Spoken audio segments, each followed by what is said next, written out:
Welcome to the wonderful world of wine, exploring all things wine with you. We are your hosts, Mark Lindsay and Kim Simone, and you can find us on Facebook at The Wonderful World of Wine.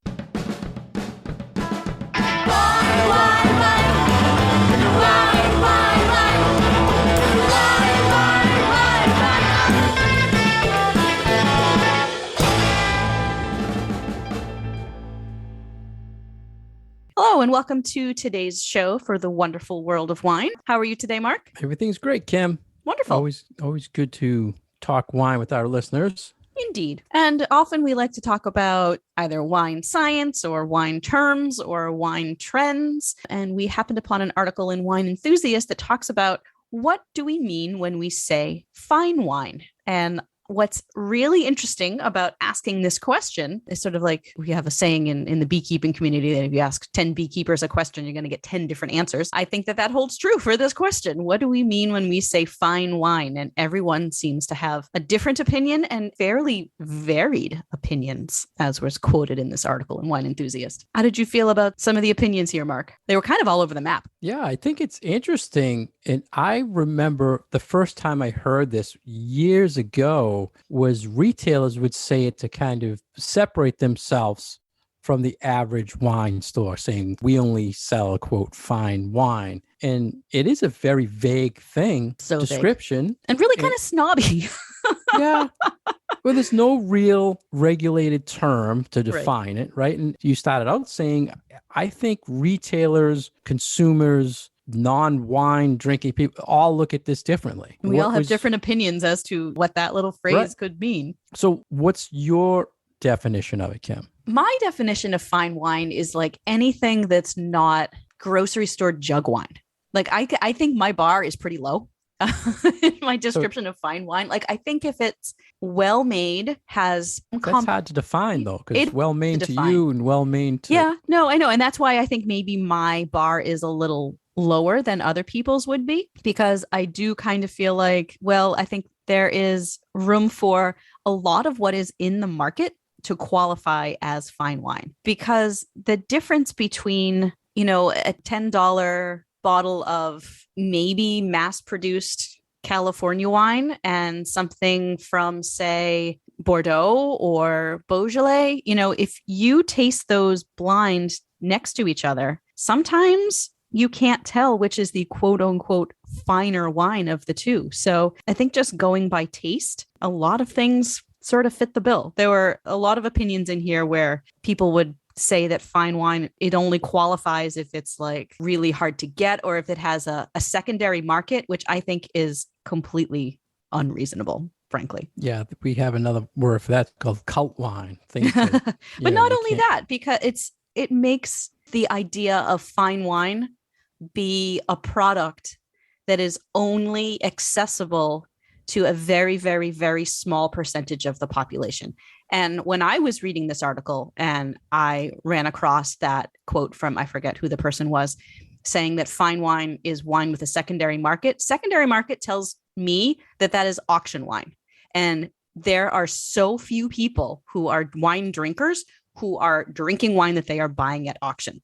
And I feel like we need less of that making wine unappealing because of that snob factor to the everyday wine drinker. Like, no, get rid of that idea. You can be drinking really good wine and what I would consider fine wine that's maybe $20 a bottle. So, and certainly isn't going to be being sold at Sotheby's. So right. Yeah, I got a little. Can you tell that I got frustrated with that? Yeah.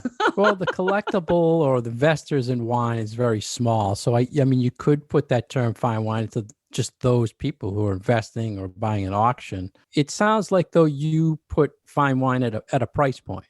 I think a little bit. There's nothing wrong with your definition of it. Everybody's got their own thing of it. So, but I think that, could you have a bottle of what some might consider fine wine at a relatively inexpensive cost? Yes, I do. Yeah, I think everyone. I don't think I want to put a price tag on it because, I might tomorrow find some amazing thing from Portugal that nobody has imported yet and would only cost $10 US that maybe is, if it was coming from a vineyard with pedigree and with hundreds of years of monks working the fields, then, might be a little bit more expensive. Yeah, I have it in my mind that if it's a small kind of family winery, it's a fine wine versus okay. big So for production. yours, So it's more production. more production, Yeah. or the And story I can kind of get behind that. I'm leading a little more from a taste profile, which, like you said, is harder to wrap one's brain around those concepts. Yours, I think, is a little bit more cut and dried. You're probably not thinking commercial wineries. You're thinking, a wine that has a footprint and has actual people's hands on it. Yeah, people behind it. And Right. our definitions are really different than a lot of the ones they gave, right? Mhm. From what I read, I mean, one of the things was saying that it might be related to old world. Do we consider older, longer existing wine countries and winemaking? Is that considered a fine wine? So is France and Italy considered fine wine versus the US? I mean, in history's proven that not to be true when they had the Paris tastings, right? When the California wines beat out the French wines, but it's another way of looking at it. And what were some of the other ones you thought for definition, Kim? So I think I'm just scrolling through it a little bit here because there were so many opinions. One of the people that they interviewed, and I forget who it was, did bring in the concept of taste and how much do you like it. So if this $100, $200 bottle of Burgundy isn't up your alley and you like a $15 bottle of Riesling instead, does that negate the concept of fine wine? Like, I kind of partially like the idea of it being based on your taste, but I think figuring in taste, but also the aspects of the wine that have that complexity to it. How does the wine taste and feel in your mouth? Does it have a long finish? Does it have all of those components that we talk about in wine classes that is a highlight to what is really the hallmark of a good wine? So I think there's sort of this question here of, is a good wine just a fine wine under another name, another label? We talk about terms all the time, and it is really hard for wine people to sometimes agree on what terms mean. But I think this is one of those that is really vague, and maybe there is no right answer, but it is sort of fascinating that some people are only associating it with the top domains and chateaus for these old world places, and then other people are like, no, it's kind of just what you like as long as it's good. Why can't that be called a fine wine? I like how you talked about taste, because everybody's taste is different, and they mentioned the article quality category. It might be a different quality category, but who are we to say it's good quality if you don't drink a certain price point, right? Or you can't afford a certain price point. So quality all depends on your budget and your palate. Yeah. And then, bringing in that idea of taste. Well, what if you really like or are behind some of these funkier styles of wine? The natural wine movement and the orange wine movement, there are stores and restaurants that are completely dedicated to those wines. And I think you would be hard pressed to go in there and look around and say, no, none of these are fine wine, even if they're different and maybe don't suit your palate. I think it's hard to look at entire categories and sort of turn up your nose at them and say, no, this can't possibly be considered fine wine. I think it does a disservice to the variety of wine drinkers who are out there. Kind of coming back to price again,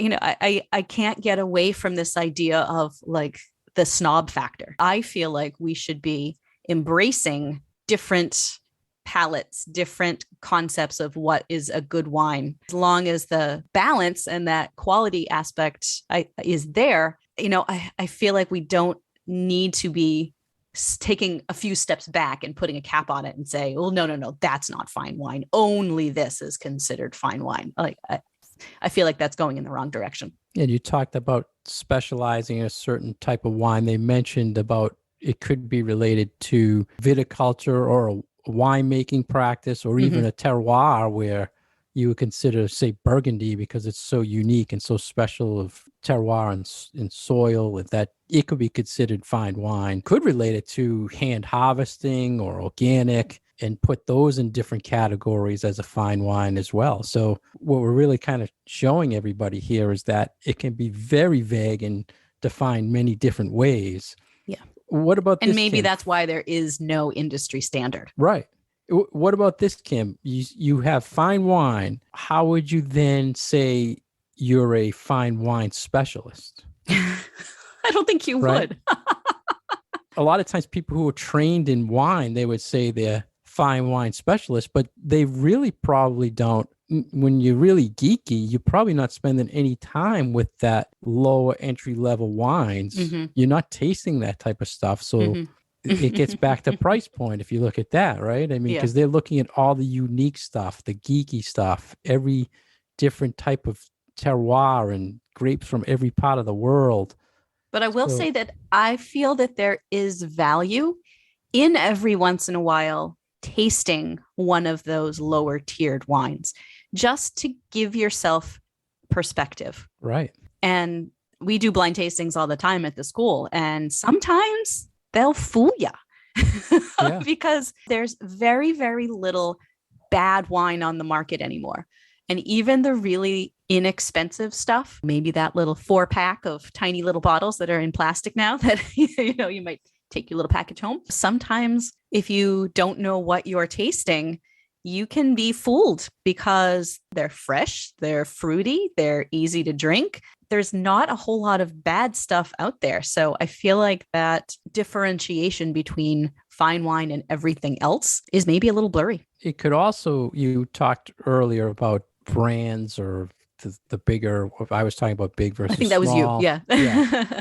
But you would define the market. Does the market or brand recognition set what the bar is for fine wine? Is there a value to that? So in other words, Barefoot or Gallo is not really marketing their wines as fine wine, Right. right? So they're kind of setting the tone or the level where you should be considering what's fine wine, because the big guys are not really marketing that way. Mm-hmm. They're marketing the way you said. It's good wine. It tastes good. You just drink it, right? Yeah. We don't want to be snobby and say it's fine wine. We just say it's good wine. Yeah. I don't think it's a market really driven thing. Mm-hmm. But it all goes back to me. I remember first getting into the liquor business, and you had to say as a retailer, you sold fine wines, but you really sold the same wines as everybody else because there was only so much wine at that time, Right. right? So Only so much in the market. yeah, I don't know what the marketing strategy behind it was at that time. Everybody had Blue Nun and Riunite and Right. But I They're think very- at that point for American wine drinkers, there was always a little bit of an idea of sophistication that came along with wine drinking, maybe except for those of us that are all Italians, drink wine as a matter of course. But I think that there's always been that perception of wine in America that there is something a little fancy schmancy about it, even if it is Blue Nun. And Right. Have you ever heard the term used recently? what, Blue Nun?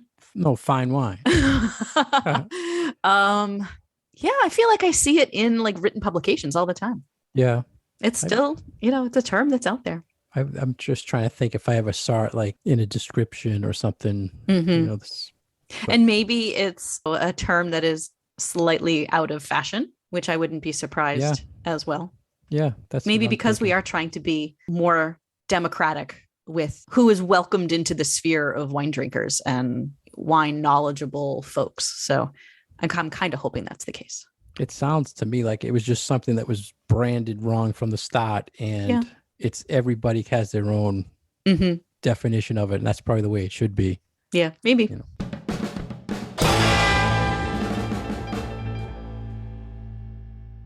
You're listening to The Wonderful World of Wine, and we are your hosts, Mark Lindsay and Kim Simone, exploring all things wine with you. If you want more information about Kim, please go to her website at commonwealthwineschool.com. If you'd like more information about myself, please go to franklinliquors.com. You can find us here every week on Franklin Radio, WFPR 102.9 FM. You can find our past episodes on SoundCloud or iTunes. You can find us on Twitter at Wine Education and on Facebook at The Wonderful World of Wine. Next, we have an article that was actually a blog by, is it Tablas? Do you say Tablas Creek. Tablas Tablas Creek. Creek.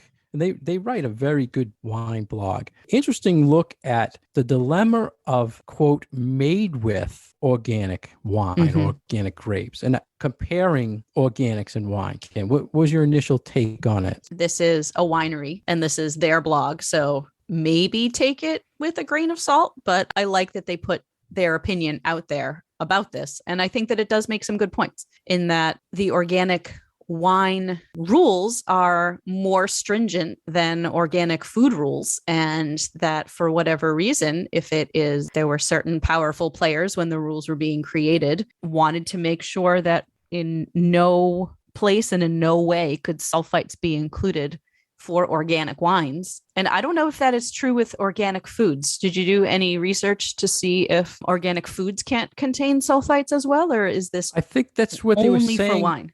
They were saying that if you compared, they looked at fruit snacks and they said it's made with fruit. Right. But it has I mean, like, bunch of additives. So they were, I would assuming they were saying those additive sulfites can be in a lot of foods. But I mean, the, fruit roll-ups or whatever they're talking about, they're not talking about those being organic. They're just looking at the labeling laws and saying, okay, you can say that made with anything fruit. It's made with fruit and kind of full stop. It's like, well, yes, that's true. It is made with fruit, but the marketing makes it seem like there's more healthful ingredients, and there probably are. No, my question was more like, okay, if you have organic dried apricots, say, are sulfites not allowed to be included in those? If you have organic frozen French fries, are organic? Well, USDA certified organic, I would assume it's the same law, no?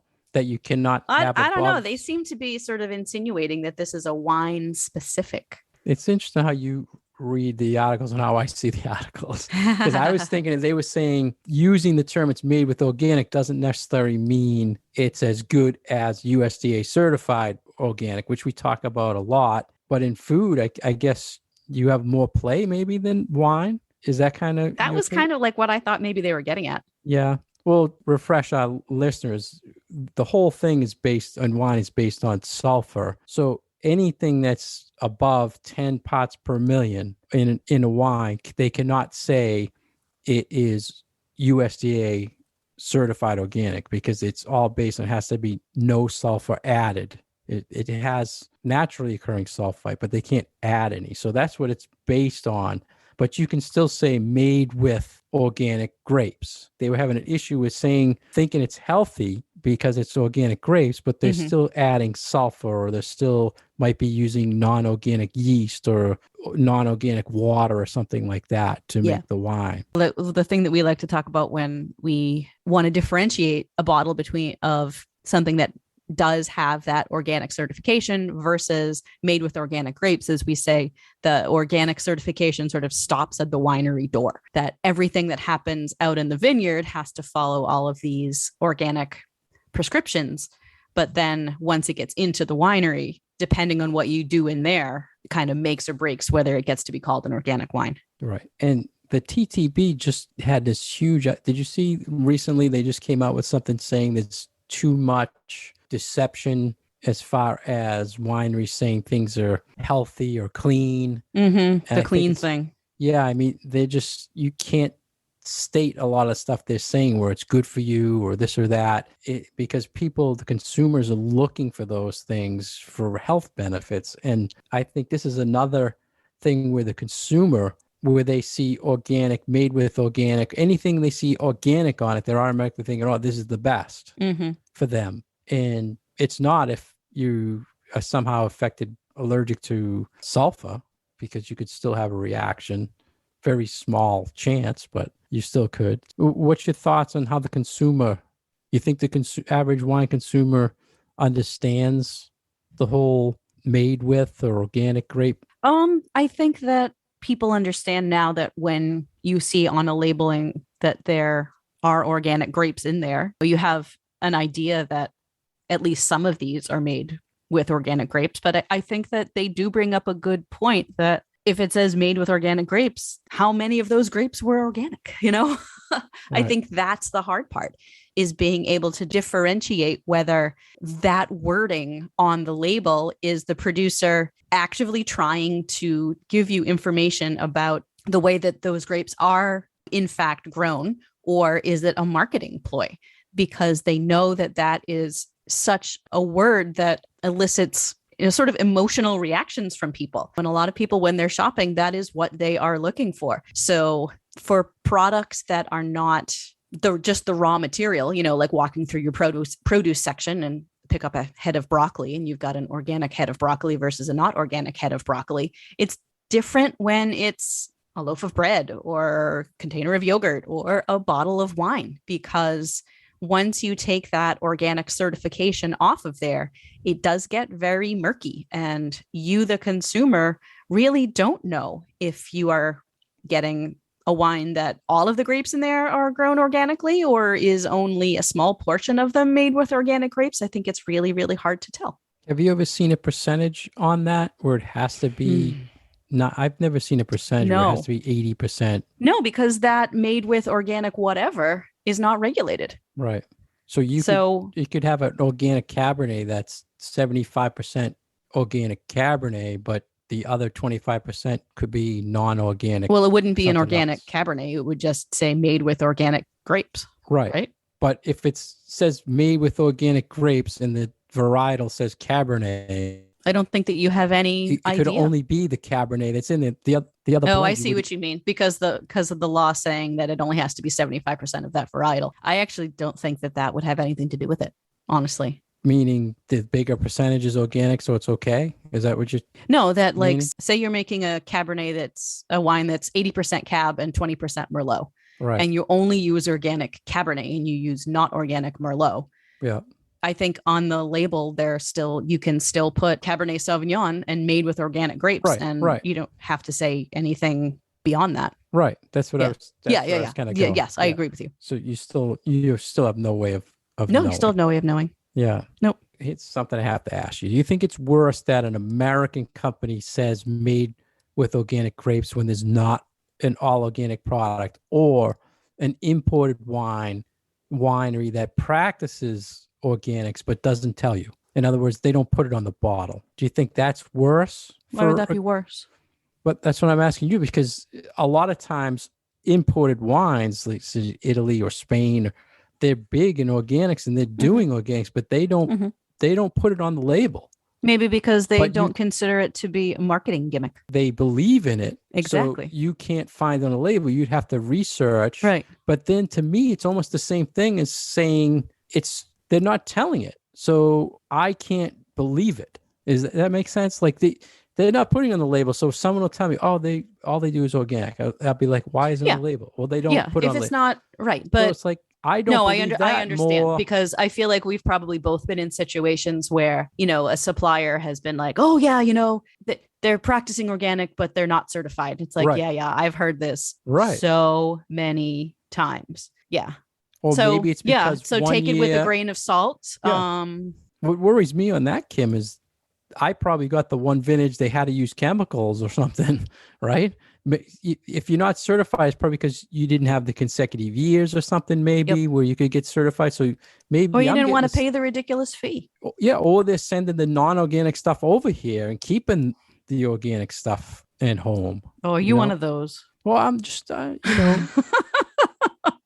if the U.S. sees a value in, I don't want to say deceiving, but using it as a marketing term, I don't see why other countries wouldn't, knowing they're going to sell their product in America. To me, they're on the same level. I don't know who to believe. As a consumer, as a purchaser, I don't know in the wine world anymore. Who do you trust? Mm-hmm. The guy selling me that bottle, I want to look at it myself. You know what I mean? I want to research it. Yeah. You want to be able to trust who you're buying the wines from so that you then can pass that trust along to your customers. Do you have a lot of people asking you about organic wine? Not really. It seems to be trending a little bit more. People seeking it out. I'm glad the TTB's cracking down on the health stuff. Yeah, me too. We talked about the sugar and all that other people saying they're healthy wines, they're fit wines. I think that they should crack down on that. Yeah. So. I have had a lot more conversations with people recently about natural wines. And I think organic sometimes will play a part in that. But overall, I feel like I bump into that issue, of the uncertified organic vineyards all the time, because so many of the wines that we use in our classes are from Europe and not from the US. So we really do see that an awful lot. Did they talk about natural wines and organic in this article? I don't think they mentioned natural, did they? No, I don't think so. So would you consider if someone is a natural wine versus using an organic grape to be better, healthier? I frankly don't care that much about the whole health implications of wine. I mean, that came out wrong. Huh. No, I am know what you less mean. concerned about drinking an organic wine than I am about drinking a delicious wine. Right. So if the natural wine is good, Oh, if the natural wine is good, I'm It's- totally drinking it. But if the winery can't tell me that they use pesticides or whatever, I'm Right. not going to be like, oh, I'm not going to drink your wines because it's not organic. so the natural wines could be organic grapes Sure. made with less intervention, but Right. it could also be non-organic grape. But have you ever seen natural wine that says made with organic grapes? I don't drink enough of them that I Yeah. have paid any attention to looking at any labels. I probably should. That's probably a segment of the wines out there that I should pay a little bit more attention to, but I can't say that I have very much experience with them. I think it's something I've never noticed saying they're natural and they're organic or they're natural and biodynamic. It's almost like Yeah. Or maybe it should just be understood that if these kind of fall under, but then the whole quote unquote natural, that's not regulated either. Right, So right, how do you exactly. know what falls into that category? So it's very hazy. Right.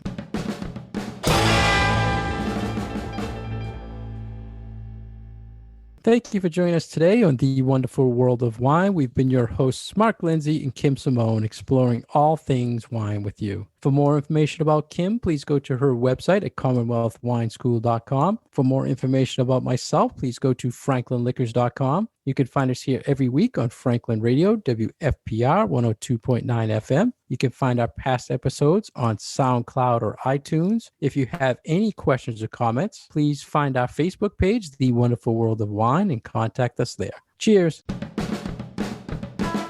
Wine, wine.